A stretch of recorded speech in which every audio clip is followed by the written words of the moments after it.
At number 19, I believe, we have more John Williams. It's Saving Private Ryan. This is actually a score that I listen to a lot, you know. I can see someone saying the same thing about the Schindler's List, but man, to me, this is such a easy listening score. I seem to just gravitate to it a lot. Fascinating film, an amazing score.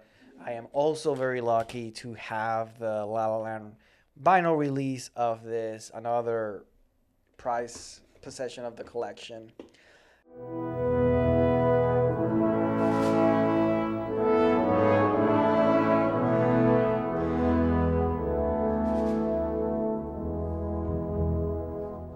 And now 17, Goldsmith, The Edge. Man, one of my favorite Jerry Goldsmith scores.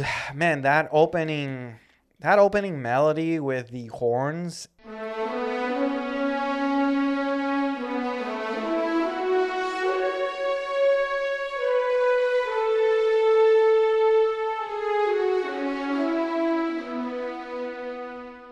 I don't know, like the Michael Jordan free throw dunk, like that kind of. It's finesse, man. It's that iconic. It's amazing. What a flex. I actually love this film too. Made me scared of getting lost in the woods forever in my life, this film. Yeah, man. Jerry Goldsmith with The Edge. I have that at number 17. Number 16, I have Thomas Newman with The Shawshank Redemption. I mean, what else can you say about The Shawshank Redemption? One of the most famous film scores of all time. This is a masterpiece. Everything about this is a masterpiece, including this 2-disc release by La La Land Records. What a joy to have this on the collection. So that's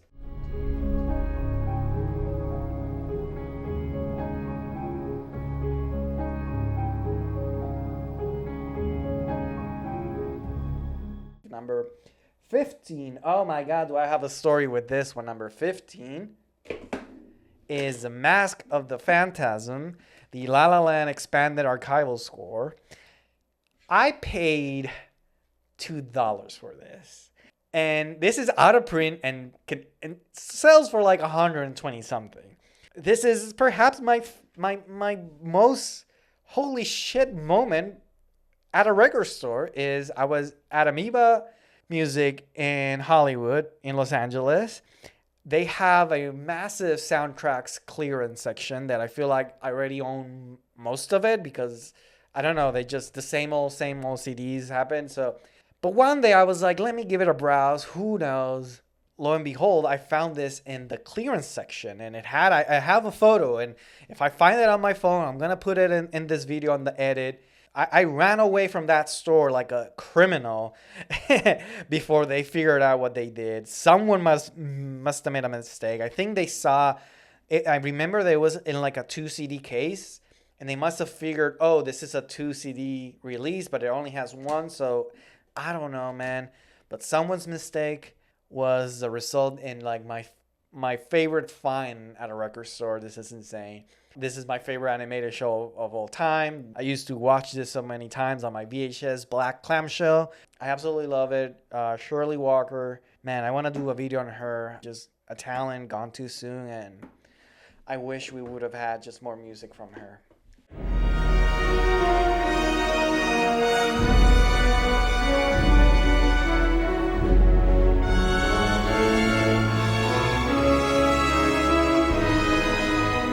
At number 14, I have Always. John Williams is back with La La Land again. So this is a release, John Williams score that I wasn't as familiar with it when the time it came out. But if La La Land record releases a John Williams score, I'm gonna buy it. It's a rule, you know. It's a rule that has to be followed. I find myself playing this very, very often, because one of the things I love about the CD experience of this score is that the score for the most part, it's like pretty much the same energy, intensity, and one that I really, really like. So it makes for like a really great listening experience. Like, it's so like relaxing and smoothing and inspiring music, and you're always in that vibe. It doesn't just like, you know, it's like the Forrest Gump score. If you're listening to the CD of them, it's like the most gentle, subtle cue.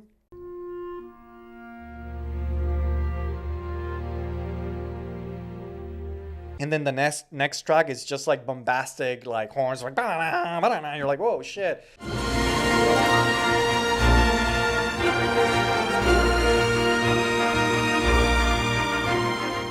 That is not the case with this. And man, I listen to this quite a lot because of that. So it's a great score.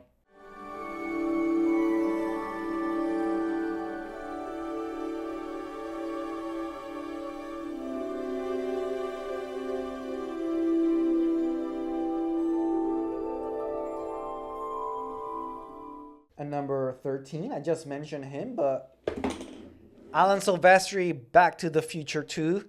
Perhaps the Back to the Future score I listened to the least, and by that it means I listened to it a ton, but not as obsessed as the other ones. Back to the Future is my favorite film, the trilogy among my favorite trilogy. All of them are Hall of Fame film scores for me. The Intrada Special Collection.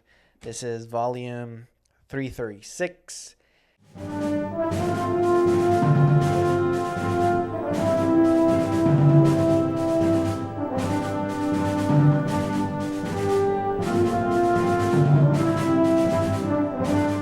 More Intrada, but now we switch back to James Horner, and man, this, The Land Before Time. Oh man, this score gives me goosebumps on such a consistent basis. The way James Horner, his style of writing, I don't know. I mean, the whole score, but the end credits suite for The Land Before Time. Holy shit, it's good film music. God damn.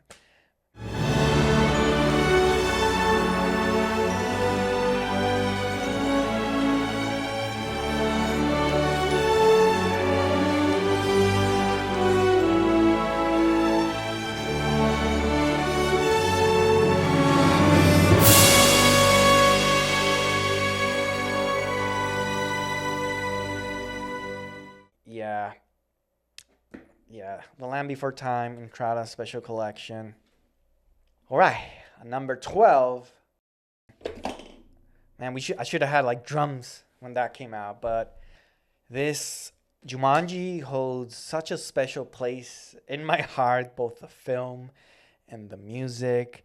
It represents some of the best moments of my childhood, and now as an adult, I get to enjoy it in a whole different way. That is not just nostalgia, but just listening to Horner. It's just amazing writing, and this might be one of the most emotionally devastating scores for me of James Horner.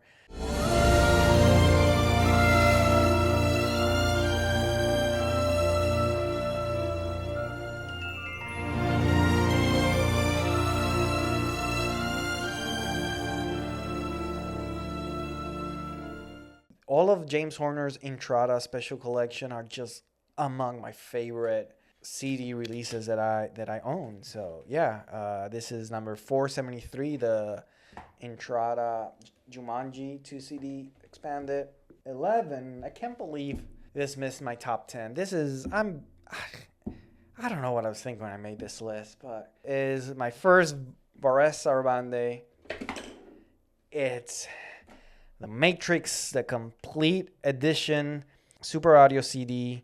I also got the version on vinyl too, but The Matrix is among my top 5 films of all time. I think Don Davis' score for The Matrix is just one of the best film scores of all time too. It's not even on my case because it's in rotation in I'm listening to it on my portable CD player. It's in rotation. For some reason, I just love the green side here. Also, one of the best soundtracks, like music, like songs from artists, one of my favorite soundtracks, my favorite score. Like there's nothing about The Matrix I don't love, and it's not about my favorite things.